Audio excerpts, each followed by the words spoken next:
because somebody called me and then it canceled my video there. But you'll know you're ready when that happens because you're zoned in. You're seeing. Okay, what would it look like if you went out on a date and you weren't ready? All right, let's do that. So let's talk about views and illustrations of if you're ready and if you're not ready. So being ready, you're able to focus, look at the person with eye contact, you're able to keep control of your thoughts, and you're actually listening, and you're engaged. What does engaged mean? It means you're having cross-talk conversation, right? So there's a person in front of you. They're shooting testimony, life, words, love, and possibilities at you. And you're catching as much as you can because you're listening, right? And then you're interpreting it. You're taking it in internally, and then you're giving back stuff, and then she's catching it, and then you're catching it. And it's like a game of catch, dude, with the man. But that's how we look at it sometimes. And women, it's a little different. And the conversation should keep excelling and not decelling when you find a date and it's actually interesting, right? Your values should like start building this pottery clay little vessel deal together, and it's like her piece goes here, your piece goes there, your piece goes here, her piece goes there, and then you piece it up together. That's what a spark is, right? You're building something at first and you don't know what it is yet, and then you keep building and all that stuff. So that's what it is. And what would it look like if you're not ready? Well, if you're not ready, it would look like you'd be all up in your head, right? You would, if you're not interested, you would be looking over here to the left, you'd be looking to the right, you'd be checking out that table over there, you'd be focused on every other noise, you'd probably be pulling out your phone, you know, and stuff like that. Or if you're not ready because of your own mental problems, like if you're not self-disciplined mentally or emotionally, you might get anxiety. See, you might get anxiety and start worrying if somebody's talking about you. You know, you might get a little spotlight shyness going. You know, polarization anxiety, because that's a big thing now. You know, I mean, we're so on social media. You know, it's like polarization's crazy, and so you got to start examining yourself. You know. And after I went out on a day, I jogged for a few miles because I was so excited, you know, because I know myself now. I know myself, I know what I want, I know what I don't want. And when you get to that point, you're ready, you know, and, you know, you're going to have some people who still want to micro friends and stuff, and that's good. You have to just take it like, you know, take advice. I'm not saying don't. But remember, this is your life. This is something you're trying to do. So you're the ultimate decision maker, right? So you need to learn how to make decisions, because if you want to be a masculine man, a woman ain't gonna want you if you have to go to your friend Joe for everything. You should go to your friend for some things, but don't be that guy again who's going to somebody for everything, right?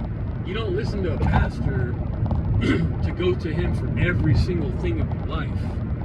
Because if you do that, your woman won't be able to come to you for anything, because you go to somebody for everything. Technically, she's coming to you just so you can pause and call a friend. Hey, my wife was wondering this, Joe. Hey, my wife was wondering this. Hey, my wife, and then check it out. You're actually not even a leader. You're just kind of a leader. You're see what I'm saying? So if you be that person who's always got to ask somebody for help, you're not a man, dude. That's not this masculinity road. So that's another thing to know if you're ready. Or are you asking help on every little question in life? Or are you taking chances? A leader takes chances. A man takes chances. You know? And we're imperfect, but if you're a real man, you try. Right, Eric Thomas. So those are some signs you can, you know, so step one is always evaluate yourself. When you're going out on dates, when you're going to work, when you're talking to a boss, when you're talking to your GM, when you're talking to the boss above them, always examine yourself. What is your masculinity doing when you meet a supervisor? What happens happens when you meet your supervisor? What does your masculinity look like when you're in the room of 15 supervisors? You need to always evaluate your masculinity as a man, always, because there's always room to grow. And so always have examination going on. And, you know, check yourself out when there's a low value woman around, and then when there's a high value woman, you know, what does your masculinity look like, right? Because your masculinity is actually what's going to turn on her femininity. They go hand in hand, right? And I believe it's true, we talk on this, but like a guy in his boy energy, as they call it, which is true. I heard this from another wise person, so it will put a woman in her masculine energy, and you don't want that. You don't want that. Okay? You don't want it. You don't want it. Anyway, step number 2. Make adjustments. You know, they're necessary. So if you're examining yourself and you catch yourself doing something that's, you know, not masculine, passive, gullible, make adjustments, right? You need to make adjustments constantly. So if you can examine yourself, that goes hand in hand with making adjustments. Because examining yourself without the ability to make an adjustment, you're not really examining yourself. Because, you know, that's like taking a test and failing it, right? And then say, I'm going to take a test again, but I'm going to fail it on purpose. That's like false examination. You want to examine yourself with the ability to make adjustments that are needed and necessary, right? And step 3, use your haters as fuel for your success. So what's that mean? You have to be ready for these haters to come after you everything you do.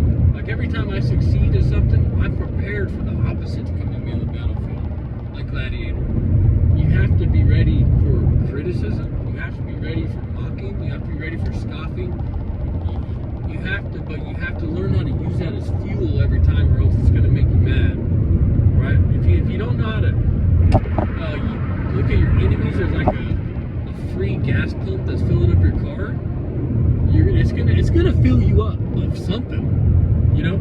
So it can either fill you up of gas, where you keep driving, or it can fill you up with envy, jealousy, bitterness, depression, anxiety, anger, rage, malice. And then what happens? You bring that stuff to the tables of your new relationship. Because if you become bitter, your friends get a bitter friend. If you become jealous, your relationship, your girlfriend, your wife, they get a part of that jealousy. See what I'm saying? But if you're a man, so step 3?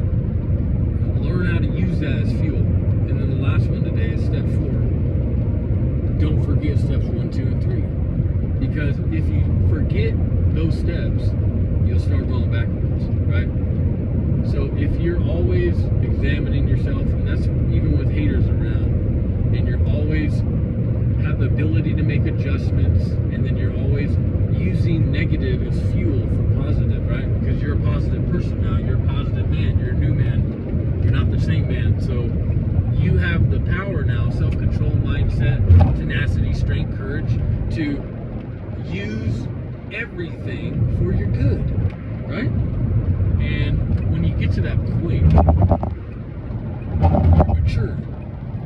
You're able to persevere. Because I believe this world we live in right now is not about, I don't think we're in the revival where we're coming back. I think the people are finding their true self, and now it's about hanging on. We're in the hanging on, persevering stage of this worldwide civil discord, right? And that's it, dude. It's about persevering. So you want to find someone you can persevere with.